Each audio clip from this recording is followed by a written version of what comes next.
Imagine for a moment that you're searching for someone you love more than anything in the world. You're standing in a crowded carnival, your heart pounding, scanning every face for your child. The fear, the hope, the relentless drive to keep searching, this is the emotional engine that powers The Handmaid's Tale Season 6 Episode 10. And just like June, we're all looking for something: closure, justice, maybe even redemption. But what if the answers we seek are just out of reach? Today, we're diving deep into the finale, and I promise, there are some twists and revelations you won't see coming. Now, the episode picks up 19 days after the shocking deaths of Commander Lawrence, Nick, and the other commanders. Boston is finally free, reclaimed by the United States, but Gilead's grip remains strong elsewhere. June's mind is a storm of emotions: grief over Nick, guilt, and that ever-present longing for Hannah. Here's our first mystery box. What really drove June to forgive Serena, the woman responsible for so much of her pain? We'll get to that, but first, let's talk about the weight June carries. June is haunted by memories of Nick, reliving their love and the pain of his loss. She tells herself he reaped what he sowed, but the burden of losing someone she loved so deeply lingers. Yet, June's focus never wavers from Hannah, her daughter, her purpose. There's a flashback to losing Hannah at a carnival, and the words "mommies always come back. They always come back. Remember?" hit harder than ever. June's perseverance is unmatched, and with Hannah still several states away, the journey is far from over. But here's another question to keep you guessing: why didn't the show give June the reunion she, and we, so desperately wanted? The answer is more symbolic than you might think.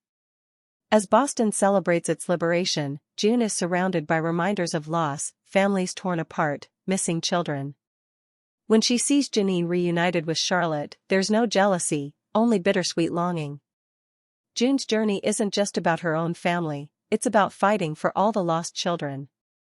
This leads us to an even more fascinating discovery. June finds out that Commander Mackenzie, now promoted, is moving with Hannah, bringing her 2,000 miles closer. It's a small victory, but in June's world, every step counts. Let's shift to Serena, whose arc is nothing short of riveting. Once powerful, now a refugee, Serena is left with nothing but her son Noah and a bag of baby supplies. She even quotes Oppenheimer: "I am become death, destroyer of worlds," acknowledging her role in Boston's destruction. But the real turning point comes when Serena apologizes to June. Against all odds, June forgives her. It's not about erasing the past, but about freeing themselves from its chains. June's advice? Just be his mother. Serena's final words to Noah: "You are the most important thing in the world. Do you know how much I prayed for you?" Bring her story full circle. But here's a mystery box for you. What does Serena's future hold now that she's lost everything but her child? There are hints, but the show leaves us wanting more. June's compassion shines through when she leaves supplies for Serena, proving that even after everything, empathy survives. Meanwhile, Janine's storyline finally delivers a much-needed happy ending. After being held captive in Gilead, she's brought to the border by Aunt Lydia and reunited with Charlotte.